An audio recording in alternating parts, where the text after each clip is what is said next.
Memiliki wisata alam, kuliner hingga edukasi, itulah Kulon Progo.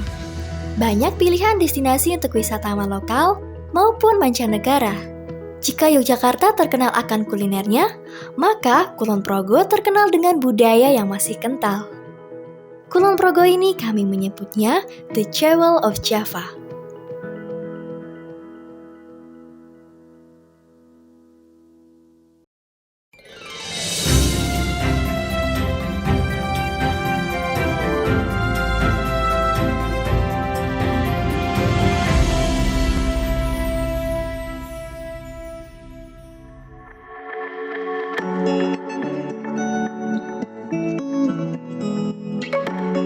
Selamat datang di dataran tinggi Kulon Progo, Samigalo. Sering disebut Bukit Menoreh, wilayah ini berada di 700 hingga 900 meter di atas permukaan laut. Perbukitan yang membentang di sebelah utara Kulon Progo terbagi atas beberapa kawasan, di antaranya kawasan Kebun Teh. Kebun teh yang berada di Bukit Menoreh merupakan satu-satunya kebun teh di Yogyakarta loh. Kebun teh di sini bukan hanya milik pemerintah saja, namun ada juga milik penduduk lokal.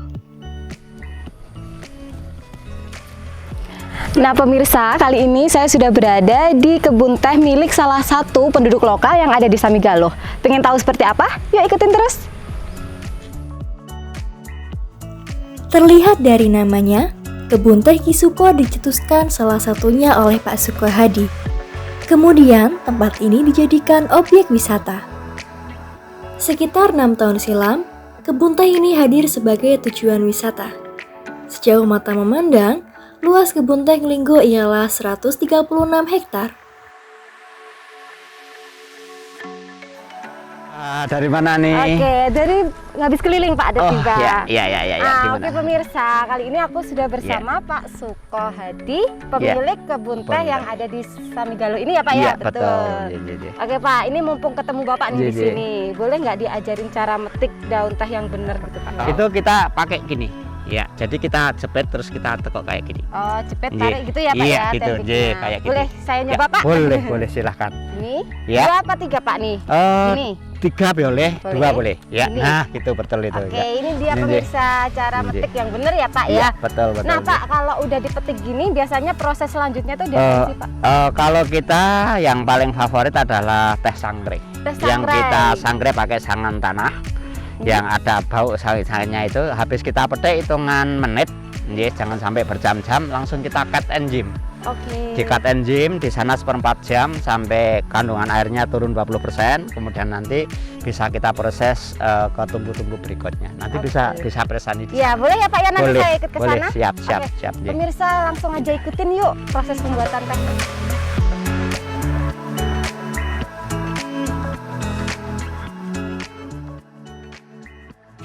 Iya. Wah, akhirnya sampai juga ya Pak ya. Ini lokasi tempat sangrainya ya iya, Pak ya. Betul. Jadi ini namanya proses cut enzyme. Jadi hitungan menit dari sana petik tadi langsung diproses di sini 1/4 jam. Ya, kurang lebih 20% kandungan airnya turun. Nanti kemudian kita oper ke tungku yang kedua. Jadi setelah proses di sini ditunggu disangrai lagi di tungku kedua dengan suhu 50 sampai 60 derajat. 50 sampai 60 derajat itu berapa menit atau berapa jam? Di situ kurang lebih nanti 2 sampai 3 jam. 2 sampai 3 jam. Kemudian nanti ditunggu yang ketiga, ditunggu raksasa yang tertinggi itu diproses kurang lebih 3 jam.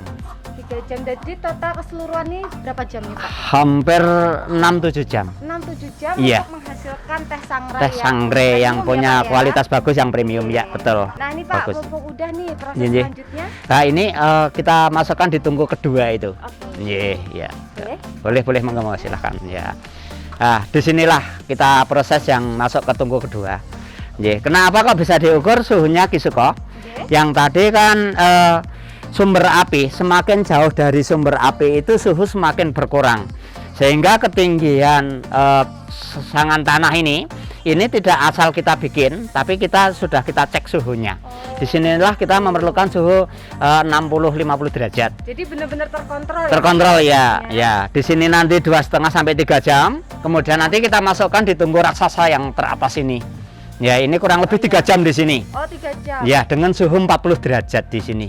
Untuk 40 yang sampai tadi kan 45. di sana diaduk terus. Diaduk Pak, terus, ya. iya, Kalau betul. Di sini nggak diaduk nanti kalau misal nih Pak Nggih, ya ada nggih. yang gosong nih di bawah itu gimana Pak? Ini selalu kita bolak-balik. Oh, Iya, oke. jadi kini udah ada pengontrolnya ini, Nggih. Jadi ini suhunya sudah kita atur Aman ya, semua Pak, ya? aman. Jadi udah tahu Aman, Nggih. perkiraannya. Walaupun kita ini tradisional, Nggih. tapi kita juga pakai keilmuan gitu. Oke, Nggih, nah, Nggih. jadi nanti langsung kita mungkin mau nyobain nih Pak saya Oke, Pak. siap. Boleh Pak? Boleh. Mari. Hati nanti. Pemirsa jangan kemana-mana, setelah ini kita akan nyobain hasil dari teh sangrainya. Oke lanjut, Iya, kita nyobain ya Pak ya. Iya, monggo. Jika melihat dari mayoritas produknya, kebun teh Kisuko merupakan jenis teh hitam. Daunnya hanya menggunakan daun teh pilihan saja. Nah akhirnya Pak kita sampai juga di waktu untuk mencicip teh sangrainya. Boleh monggo Bapak dulu. Ya, silakan. Iya. Silahkan. Iya. Ya. Oh terima kasih Pak. Iya. Ya. Ini berarti gulanya terpisah terpisah ya Pak ya, sesuai Iya. selera ya Pak ya. Iya. Boleh saya dulu ya Pak ya. Boleh, silakan. Iya. Saya pakai 2 sendok aja. Iya. Monggo. Iya. Ini nggak ada cara khusus ya Pak ya buat minumnya ya? Ya, jadi cara khusus itu nanti kalau minum teh itu dirasakan di ujung lidah. Oh. Dan itu akan terasa rasa khas teh itu sendiri. Oke, Iya, itu iya. tadi pemirsa cara minum tehnya dari Pak Suko. Iya. Monggo Bapak Ya, dikasih silakan, mboten. ya. Udah, kita yang original aja. Oh nggih.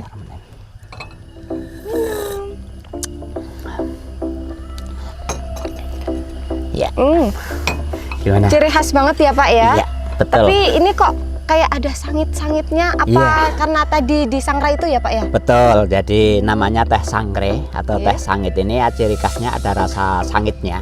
Ya, yang itu namanya kandungan antaksino Oke. dan itu bermanfaat untuk kekebalan tubuh. Oh jadi bisa menjaga Iya. imun ya Pak Iya, ya? betul. Nih Pak ngomong-ngomong tadi kita udah lihat prosesnya dari cara metiknya. Tapi saya belum tahu nih sejarah singkatnya terciptanya teh sangrai ini Pak. Iya, sejarah teh sangre ini karena keterbatasan keilmuan dan material yang ada secara modern di perdesaan seperti ini. Kemudian yang mencoba pertama kali namanya Bu Surat. Ya, Bu Surat. Ya, Bu Surat itu kebetulan ibu saya sendiri. Oh, Yang berarti sekarang generasinya sudah langsung. Yosua 93 tahun, alhamdulillah masih sehat walafiat dan Alhamdulillah. lagi bisa membantu petik bapak tadi. Oh iya Itu. Nah ini kan termasuk pelosok ya Pak ya di Iya, ketinggian. Untuk Iya. pemasarannya sendiri gimana sih Pak? Oh iya, untuk pemasaran ini sendiri kami alhamdulillah sebelum pandemi kemarin itu kami didampingi dari Fair Trade Indonesia yang kami sudah ngirim sampai di Amerika, kemudian Madagaskar, kemudian yang teh Raja Mataram itu kami ngirim sampai Jerman. Ya, kemudian di pasaran lokal khusus di Yogyakarta itu kami ada partner-partner ya, partner ada yang mengembangkan jadi beli curah dari kami, kemudian nanti di sana dikemas dengan baik Kisuko gitu biar ada pertanggungjawabannya dan sudah diedarkan kemana-mana. Gitu nih Pak. Nah nanti kalau saya mau beli bisa ya Pak Bisa, ya? siap, Mungkin siap, nanti pemirsa di rumah juga mau order nih di Bapak ya. Kalau kita hirup teh ini, tentunya langsung ada perbedaan dari teh kebanyakan, yaitu aroma asap yang kuat. Aroma ini dihasilkan dari proses menyangrai yang kemudian berpengaruh pada rasanya. Oke pemirsa, itu tadi perjalanan saya sama Pak Suko ya. Mulai dari metiknya, proses pembuatannya, sampai saya diberikan izin untuk mencicipi tehnya. Jadi buat pemirsa jangan kemana-mana. Setelah ini saya akan mengelilingi Kulon Progo di tempat wisata edukasi lainnya. Jadi tetap stay tune.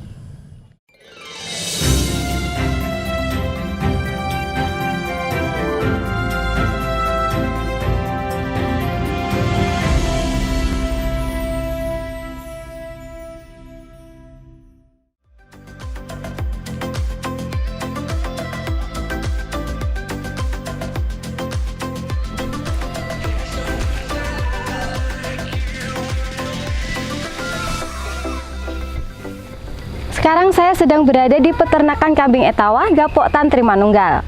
Kambing etawa sendiri biasanya berukuran lebih besar dibandingkan kambing pada umumnya.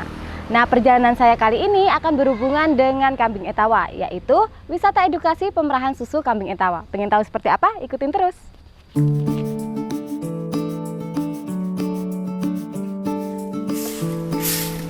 Halo Mas Budi ya? Halo. Oke. Ketemu, Mbak. Akhirnya ketemu juga. Iya. Oke pemirsa, ini dia Mas Budi, salah satu pengelola yang ada di sini ya Mas ya? Iya, iya. Oke. Nanti nih Mas, Popo saya mampir ke sini. Nanti mungkin pemirsa juga pengen tahu cara pengolahan, juga cara pemerasan, cara perawatan iya. kambing. Oh, iya. Oke, mungkin kita bisa dari ngasih makan kambing dulu Mas. Oh Boleh? iya, dari ngasih makan kambing. Iya, Oh ngasih boleh. makan kambing dulu. Mari. Biasanya dalam sehari berapa kali ngasih makan Mas? Kalau sehari 2 kali. 2 kali. Jadi pagi sama sore. Untuk minumannya sendiri Mas sama kayak kambing biasa atau? Sama saja. Sama. Kalau saya mungkin ditambah mineral. Oh iya. Ini seperti ini aja udah lahap itu kan? Iya Mas. Untuk perawatannya sendiri Mas, itu ada perawatan spesial nggak sih Mas? Kan biasanya nih kalau kambing buat perahan ada makanan khusus atau perawatan khusus biar Oh, iya. menghasilkan susu yang Yang bagus, benar-benar iya. premium gitu Mas. Kalau di tempat kami biasanya kita tambahkan kleci itu Mbak. Kleci. Kleci ya. Kalau kita punya daun kelor, pakai daun kelor juga. Oke. Jadi cuma itu aja ya Mas Ya, ya cuma rahasianya buat hasil susu. Nanti boleh saya ikut untuk merahnya Mas? Oh boleh. Nanti bisa langsung kita praktekkan. Oke. Nah ini Mbak, alhamdulillah ini ada Pak Supriyadi sedang mau merah ini. Nah itu kan yang pertama itu kan dicuci dulu itu Oh, supaya bersih. iya steril ya Pak ya. Steril. Nih, pertama-tama gimana nih Pak? Boleh diajarin? Tidak sama sapi ya. Oh, Sapi dibuat, Ya. tapi nggak boleh bahaya. Tekan ini kan, dari atas ditekan, disusul dari selanjutnya. Jadi permisi ya Pak ya. Boleh diajarin lagi? Takut. Oh saya takut. dipaskan betul nanti. Ih. Oke, akhirnya bisa dikit-dikit. Susah ternyata. Jangan banyak, jangan. Oh, gini. Yang ini Gini. tekan betul. Oh, iya. Sambil Oke. pakai perasaan. Nah, Meras kambing pun pakai perasaan iya, ya Pak kalau ya? nggak pakai perasaan itu nggak keluar itu. Yang jelas ini kan sensitif kalau yang punya kambing. Beda Oh sama gitu, sapi. iya. Nanti Kalau sapi kan sakit, digini ya Pak ya? Lupa. Oke, akhirnya bisa juga.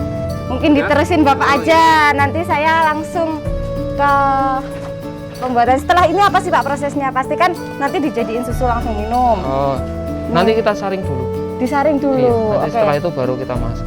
Oke. Setelah ini mungkin saya nanti ikut prosesnya ya Oh, Pak iya, ya buat bisa nanti. pembuatan susunya. Kita bisa ke rumah susu kan? Oh, rumah susu. Iya, Jadi ada sebutannya di sini rumah Iya, susu rumah ya susu. Pak ya. Oke, langsung Pak. Oke, boleh. Atau nunggu ini Bapaknya? Iya.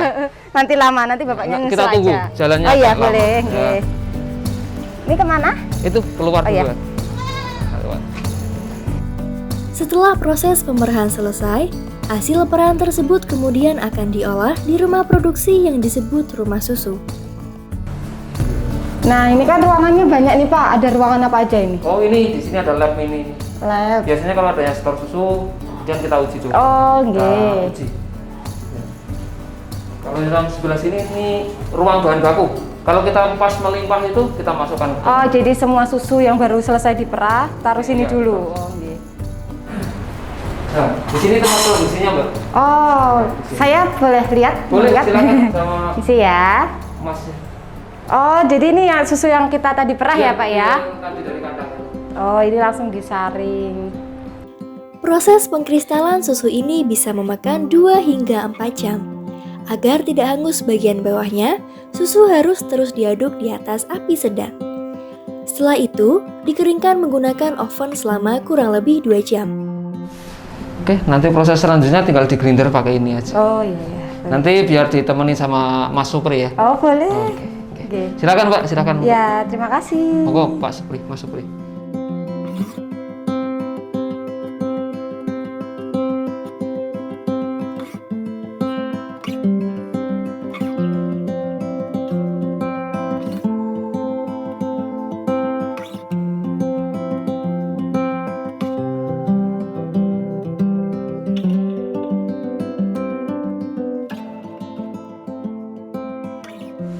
akhirnya dari awal sampai akhir pembuatan tadi ya Pak ya bisa nyicipin. Oh iya, Oke, alhamdulillah. boleh dicicipin dulu Pak. Oh, Karena ya. nggak sabar nih pengen tahu rasanya. Oke, boleh lepas.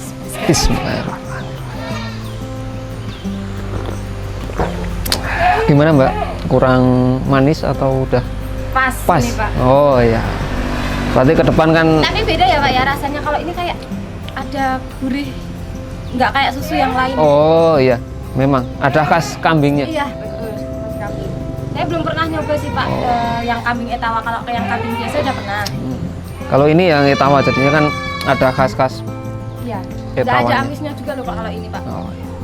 Nah sambil minum Pak nih saya mau tanya nih, gimana sih Pak awal mulanya kok Bapak bisa berpikir untuk membuka wisata edukasi Oh, susu iya, ini? iya.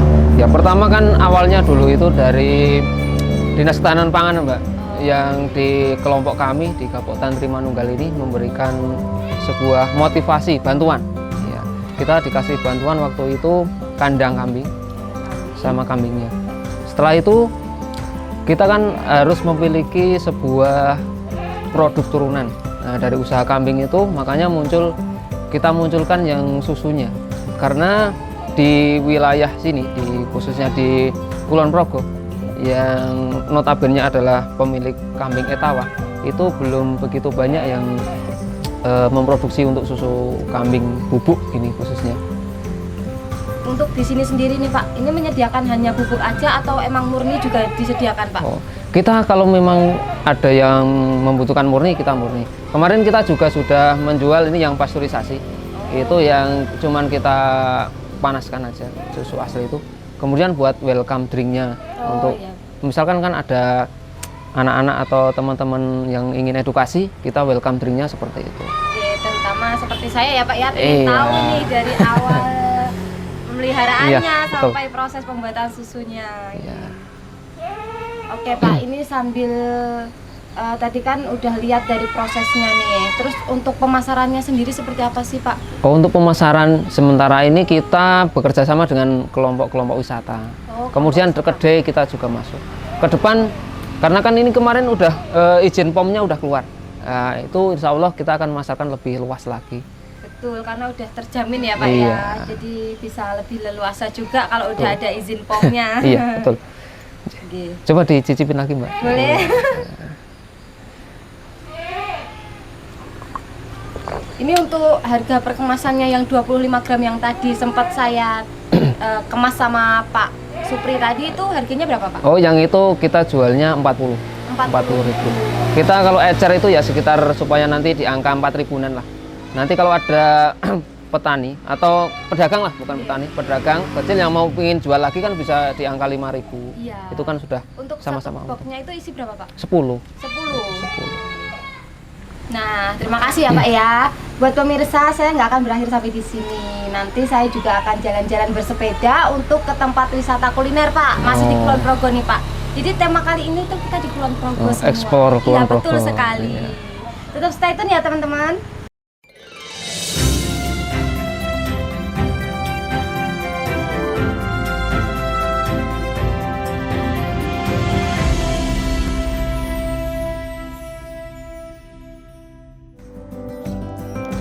Nanggulan terkenal dengan daerah persawahannya dan pemandangan Bukit Menoreh. Sering dijadikan tujuan untuk bersepeda, daerah ini juga memiliki wisata kuliner khas Kulon Progo yaitu geblek.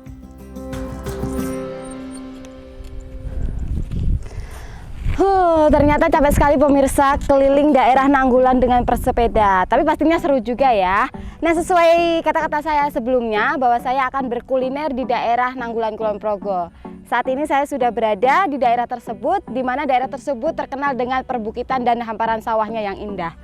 Setelah ini saya akan ke restoran tradisional yang ada di Nanggulan. Tapi perlu diingat, di daerah Nanggulan ini kalian bisa bersepeda dengan hanya 15.000 saja. Kalian bisa keliling daerah Nanggulan. Ya, ikutin terus ke restoran Geblek Pari.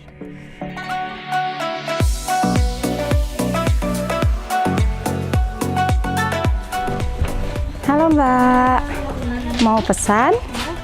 buat pesan minum sama camilan, kalau makan nasinya langsung prasmanan ke dapur. Oh, jadi untuk makanan beratnya langsung prasmanan ya kak ya? Kalau saya langsung pesan aja, gebleknya 1, Ya. es serehnya 1, sama mendoannya 1 ya kak? Ya, mendoan 1, es sereh 1. Iya. Meja. Iya, terima kasih. Katanya dengar-dengar di sini kalau penggorengan gebleknya itu dadak ya kak? Iya. Boleh saya lihat proses penggorengannya? Terima kasih. Geblek adalah makanan tradisional yang cukup mudah dalam pembuatannya. Hanya membutuhkan bahan dasar pati singkong, bawang putih, dan garam sudah menjadikan makanan geblek ini gurih dan pas dinikmati di waktu santai dengan pemandangan sawah Nanggulan.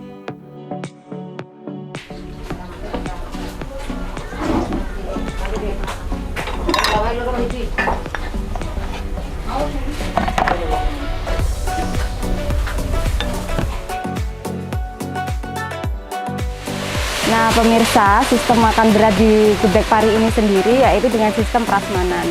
Jadi dengan Rp10.000 kita bisa mengambil nasi dan sayur sepuasnya.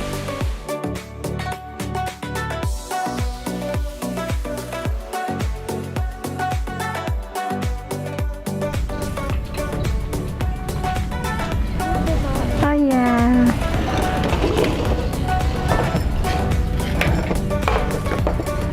Makasih ya Mbak.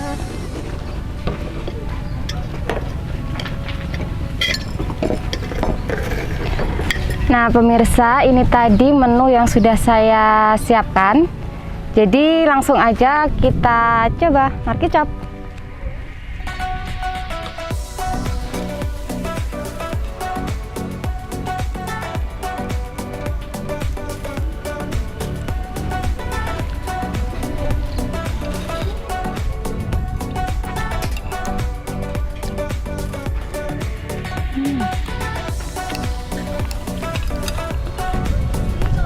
Sayang sekali pemirsa, saya datang di sini di waktu yang kurang tepat. Jadi sawah-sawah di sini sedang masa panen. Tetapi itu tidak mengurangi rasa nikmat dan lezatnya geblek yang ada di sini dan juga pemandangan Bukit Menoreh yang indah. Wisata Indonesia tidak pernah berhenti membuat kita merasa terpukau. Seperti halnya episode The Jewel of Java kali ini. Kulon Progo tidak hanya memperlihatkan keindahannya saja, namun juga budaya yang dikembangkan oleh masyarakatnya. Nah itu tadi jalan-jalan kita di wisata kuliner Geblek Pari sekaligus menutup perjumpaan kita pada episode The Jewel of Java. Terus saksikan episode tour lainnya.